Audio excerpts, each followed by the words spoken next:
Assalamualaikum warahmatullahi wabarakatuh. Saya Nabila dari kelompok 2 Perspektif Global kelas 7C. Nah, saya Nabila akan memperkenalkan nama-nama anggota dari kelompok 2. Nama-nama anggota kelompok 2 ada saya sendiri, Nabila Puspadewi Sasmita Putri. Kemudian ada Hikmah. Kemudian ada Tika. Ada Siska. Dan terakhir ada Mega. Nah, itu adalah nama-nama anggota kami dari kelompok 2. Nah, berikut kami akan menayangkan video pembelajaran dari hasil punya kelompok 2. Selamat menyaksikan teman-teman. Assalamualaikum teman-teman, saya Nabila akan menjelaskan bagian A yaitu perspektif global dari visi ekonomi. Ilmu ekonomi adalah suatu studi ilmiah yang mengkaji bagaimana orang per orang dan kelompok-kelompok masyarakat menentukan pilihan. Dalam ilmu ekonomi menyangkut aspek A. Menentukan pilihan, B. Keinginan yang tak terbatas, C. Ketersediaan sumber daya terbatas, D. Keuangan alternatif SDA, dan E. Penggunaan hari ini dan hari esok. Pertumbuhan penduduk dunia yang pesat dari waktu ke waktu menjadi satu faktor terjadinya masalah global bidang ekonomi. Kemudian teman-teman, menurut salah satu para ahli yaitu H.W. Arnott dan Gerardo P. Sichert, tahun 1991 halaman ketiga menjelaskan bahwa ilmu ekonomi adalah suatu studi ilmiah yang mengkaji bagaimana orang per orang dan kelompok-kelompok masyarakat menentukan pilihan. Manusia memiliki keinginan yang tak terbatas untuk memuaskan bermacam-macam keinginan tersebut. Kemudian yang B yaitu perspektif global dari visi politik. Ilmu politik mempelajari negara, tujuan-tujuan negara, dan lembaga-lembaga negara yang menjelaskan tujuan hubungan negara dengan negara yang lain. Hubungan negara Indonesia dengan negara lain merupakan hubungan internasional yang akhirnya menjadi hubungan global atau menyeluruh, tidak terlalu formal.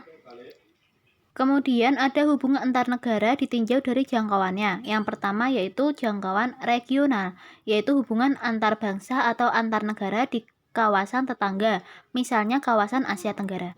Yang kedua, internasional, yaitu hubungan antara bangsa atau antar negara di berbagai belahan dunia. Dan terakhir, hubungan global, yaitu antar semua bangsa dan semua negara di dunia ini.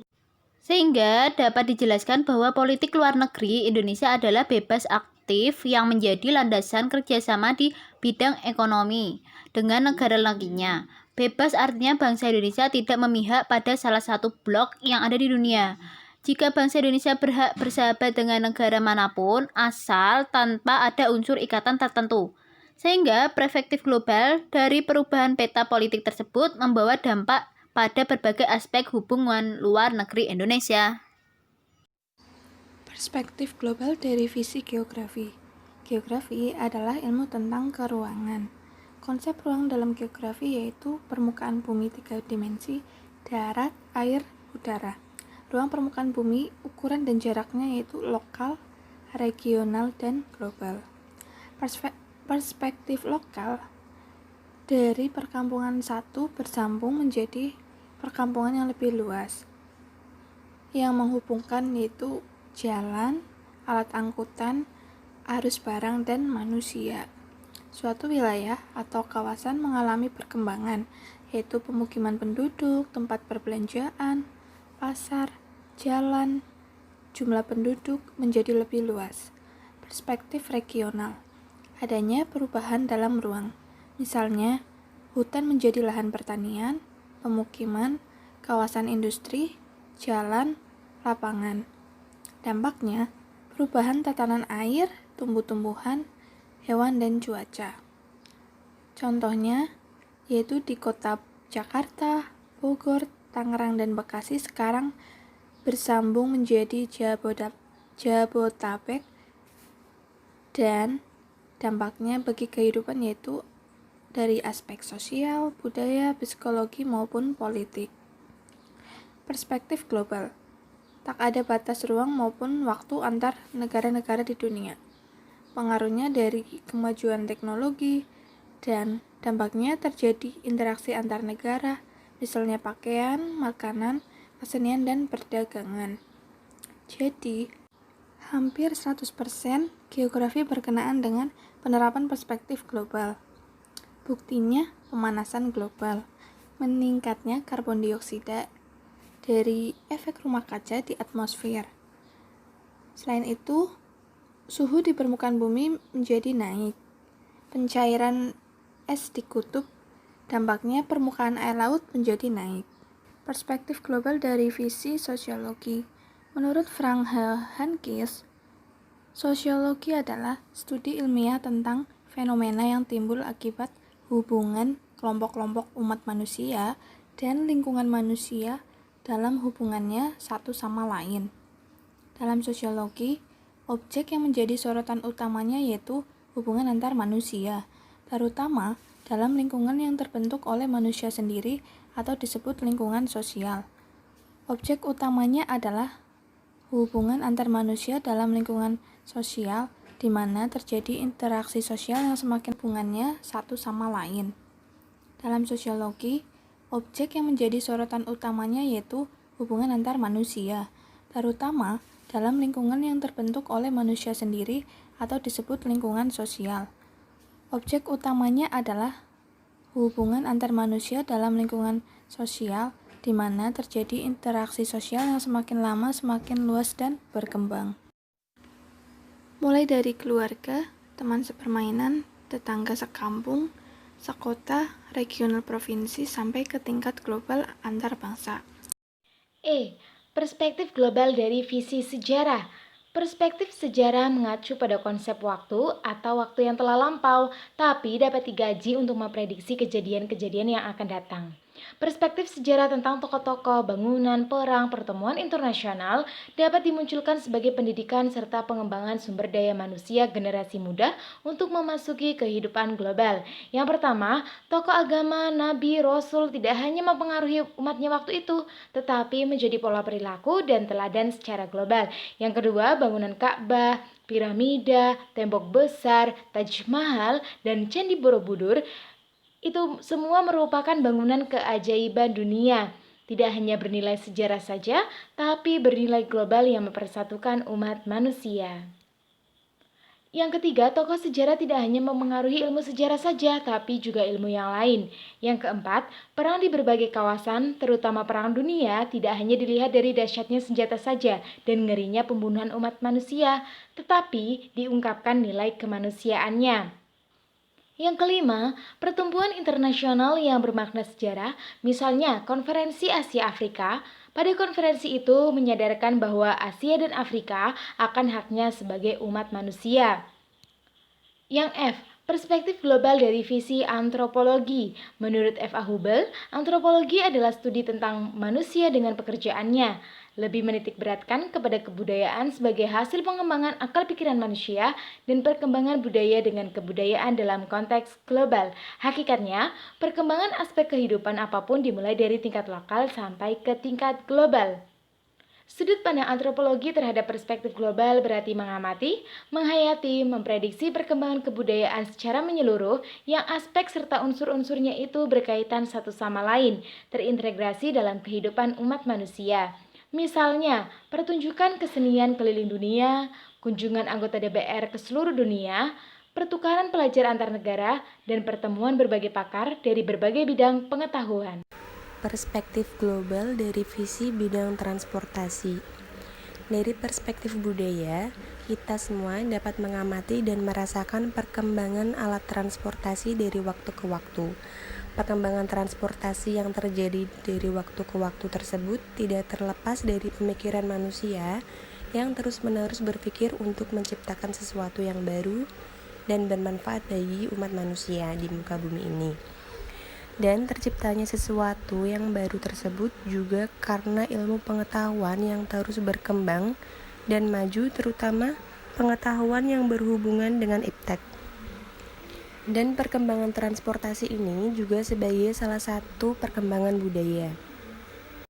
Berkembangnya alat transportasi ini juga menjadi urat nadi bagi perekonomian dalam proses distribusi hasil produksi ke pasar serta kepada konsumen. Dengan berkembang dan makin majunya transportasi, konsep ekonomi tentang kebutuhan dan sumber daya produksi, distribusi, dan konsumsi makin nyata makna dan nilainya. Sejalan dengan proses yang demikian, konsep saling ketergantungan mulai dari tingkat lokal, regional, nasional, internasional, bahkan juga tingkat global dapat terrealisasikan. Secara alamiah, setiap orang, daerah, dan negara tidak ada yang dapat memenuhi kebutuhannya sendiri tanpa bantuan dari pihak lain, seberapapun besar kekayaan yang dimilikinya. Disinilah letak kedudukan, fungsi, dan peranan saling ketergantungan. Perkembangan, kemajuan, dan pemanfaatan transportasi menjadi pendukung pengembangan saling ketergantungan tersebut. Semakin berkembang dan semakin majunya transportasi di darat, perairan, dan di udara, maka akan semakin meluasnya dan semakin intensif interaksi sosial antar daerah, kawasan, dan antar negara. Melalui kontak yang demikian, proses transportasi kehidupan ini tidak lagi hanya terbatas di tingkat lokal dan regional, melainkan telah menembus batas-batas nasional sampai ke batas global. Saling ketergantungan tidak lagi hanya dalam bidang ekonomi, melainkan juga meluas ke bidang politik dan yang paling bermakna dalam bidang iptek. Hal-hal seperti itulah yang secara positif lebih meningkatkan kesejahteraan umat manusia di dunia ini. Sebagai dampak perkembangan, kemajuan, dan pemanfaatan transportasi. Meski transportasi telah menjadi kebutuhan mutlak dalam kehidupan global saat ini, namun terdapat pula dampak negatif yang tetap harus diwaspadai, antara lain dimanfaatkan untuk hal-hal yang negatif seperti penyelundupan orang jahat, teroris, obat-obat terlarang, dokumen terlarang, dan lain sebagainya. Penyelundupan tersebut tidak hanya ada pada batas-batas region dan antar negara, melainkan telah sampai ke tingkat global. Selanjutnya ada perspektif global dari visi iptek. Dalam kehidupan manusia dewasa ini tidak terlepas dari ilmu alamiah dan ilmu terapannya berupa teknologi di berbagai bidang. Perkembangan dunia iptek yang demikian pesatnya telah membawa manfaat luar biasa bagi kehidupan peradaban umat manusia. Iptek diyakini akan memberi umat manusia kesehatan, kebahagiaan, dan immortalitas. Teknologi yang berkembang dengan pesat meliputi berbagai kehidupan manusia. Luasnya bidang teknologi digambarkan oleh Ellul sebagai berikut. Yang pertama, teknologi meliputi bidang ekonomi, artinya mampu menghasilkan barang-barang industri. Dengan teknik, mampu mengkonsentrasikan kapital sehingga terjadi sentralisasi ekonomi. Bahkan, ilmu ekonomi juga terserap teknologi. Setiap kegiatan ekonomis bagaimanapun juga selalu didasari oleh pengetahuan. Yang kedua, teknologi meliputi bidang organisasional seperti administrasi, pemerintahan, manajemen, hukum, dan militer. Contohnya, dalam berorganisasi bernegara, bagi seorang teknik negara hanyalah merupakan ruang lingkup untuk aplikasi alat-alat yang dihasilkan teknik. Negara tidak sepenuhnya bermakna sebagai ekspresi kehendak rakyat, tetapi dianggap sebagai perusahaan yang harus memberikan jasa dan dibuat berfungsi secara efisien. Dan yang terakhir, teknik meliputi manusiawi seperti pendidikan kerja, olahraga, hiburan, dan obat-obatan. Teknik telah menguasai seluruh sektor kehidupan manusia. Manusia harus beradaptasi dengan dunia teknik dan tidak lagi unsur pribadi manusia yang bebas dari pengaruh teknik. Perspektif global dari visi bidang komunikasi. Komunikasi dalam globalisasi pada abad ke-20. Isu globalisasi telah berkembang di seluruh negara di dunia. Dunia kini seolah tanpa sekat, di mana semua orang yang berada di negaranya masing-masing dapat saling berinteraksi dan berkomunikasi dengan mereka yang berada di negara lain. Bagaimana peranan komunikasi dalam globalisasi tersebut?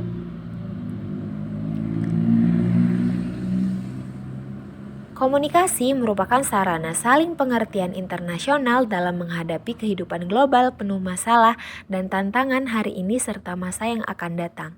Dilihat dari globalisasi komunikasi dalam hubungan internasional secara langsung dan tidak langsung, semua orang dapat mengakses informasi secara bebas melalui teknologi yang sangat maju karena globalisasi.